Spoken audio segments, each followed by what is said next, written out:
আসসালামু আলাইকুম দর্শক, আপনাদের সাথে আমি আতিক রহমান পূর্ণিয়া। আমি শুধু একটু ছোট একটা প্রশ্ন করে আগাতে চাই। আপনারা একটু খেয়াল করে দেখবেন, এ পর্যন্ত বাংলাদেশে যতবার আওয়ামী লীগ বিএনপি ক্ষমতায় এসেছে 90-এর পরে, প্রত্যেকবার তারা এসে খুব বড় গলায় ঘোষণা দিয়েছে দুর্নীতির বিরুদ্ধে জিরো টলারেন্স।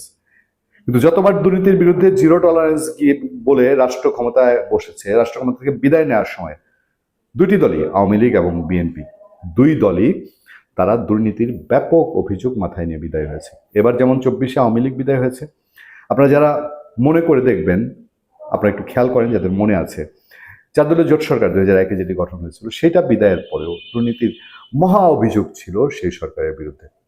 111 গভর্নমেন্টের সময়ে পত্রপত্রিকার রিপোর্ট, আমরা প্রথম আলো এবং ডেইলি স্টারের রিপোর্টগুলো অনেকবার কম্পাইন করে আপনাদের সামনে তুলে ধরেছি। কেবল দুর্নীতি আর দুর্নীতি, শুধু বিএনপি গভর্নমেন্ট সময় না, গভর্নমেন্ট যখন বিদায় হয়েছে সেই সময় থেকে লাগাতার 2 বছর এই মন্ত্রী এই করেছে, সেই মন্ত্রী এই করেছে, ইভেন জিয়া পরিবার নিয়েও, তারেক রহমান, বেগম খালেদা জিয়া, আরাফাত রহমান সহ। আচ্ছা, ধরে নিলাম রাজনৈতিক বিরোধিতা থেকে, রাজনৈতিক পর্যায় থেকে বেগম জিয়া পরিবারের উপরে একটা সাংঘাতিক ক্ষোভ ছিল, 111 গভর্নমেন্ট বলেন, আওয়ামী লীগ বলেন। কিন্তু তাদের বিগ শট যারা, যেমন ধরেন আপনি সে সময় বিমান মন্ত্রী বলেন বা পররাষ্ট্রমন্ত্রী বলেন, ওই মীর নাসির বা আপনার আপনার ওই যে সিটি সেলের মালিক ছিলেন, তারা যদি যেইভাবে মানুষের মধ্যে ধারণা তৈরি হয়েছিল, সেই পারসেপশন, যে মানুষ চিনত যে এই লোকগুলা বিরুদ্ধে ভয়াবহ অভিযোগ, অনিয়ম, দুর্নীতি, তারা কেউ কি বিচারের সম্মুখীন হয়েছেন? এই যে আওয়ামী লীগ গভর্নমেন্ট বিদায় হলো, জেলে আছেন সালমান এফ রহমান, এর বাইরেও এসালম গ্রুপের সবাই চলে গেছে বাইরে, তারও বাইরে আর যাদের বিরুদ্ধে মানুষের ধারণা দুর্নীতি নিয়ে, এরা কেউ কি সত্যিকারের বিচারে আসবে বলে আপনার ধারণা? সালমান এফ রহমানের নামে কি মামলা হয়েছে? তার অনিয়ম, দুর্নীতি বা অন্য কোনো কিছুর বাদ, এই যে ব্যাংক সম্পর্কে, তার সম্পর্কে মানুষের ধারণা, শেয়ার বাজার সম্পর্কে ধারণা, এগুলোর কি কোনো মামলা মোকদ্দমার কোনো অগ্রগতি আছে? তাই নিরাশ হয়ে বসা। আসিফ মাহমুদ সজীব ভাইয়ের বিরুদ্ধে নাকি একটা মব হয়েছে, মব মাস্টার, তাদের বিরুদ্ধে একটা মবের খবর আছে আমার সামনে। কিন্তু দুর্নীতি দমন কমিশনে এই আসিফ মাহমুদ সজীব ভাইয়া, ধরেন এক একটা সরকারের দুর্নীতি না এক একজন প্রতিকৃত থাকে।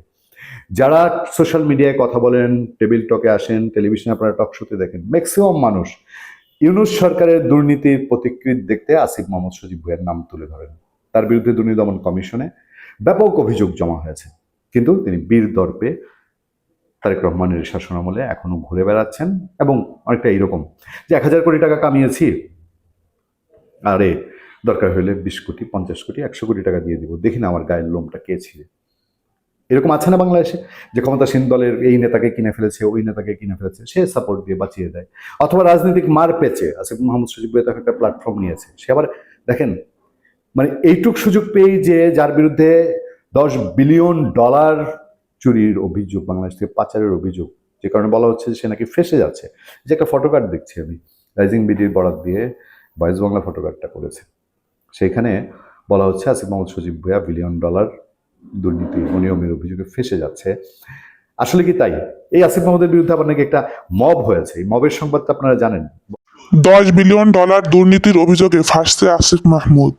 ক্রিয়া উপদেষ্টা আসিফ মাহমুদের বিরুদ্ধে অভিযোগ দাখিল করেছে কর্মকাণ্ড নিষিদ্ধ আওয়ামী লীগের সাবেক সংসদ সদস্য ও ক্রিকেটার সাকিব আল হাসানের একদল ভক্ত। বৃহস্পতিবার দুপুরে সেগুনবাগিচা দুদকের প্রধান কার্যালয়ে ঘটনা ঘটে। দুদক সূত্র জানায়, বৃহস্পতিবার দুপুরে হঠাৎ করে 20-30 জনের একটি দল সাকিব আল হাসানের পক্ষে স্লোগান দিতে দিতে দুদক কার্যালয়ে জড়ো হয়।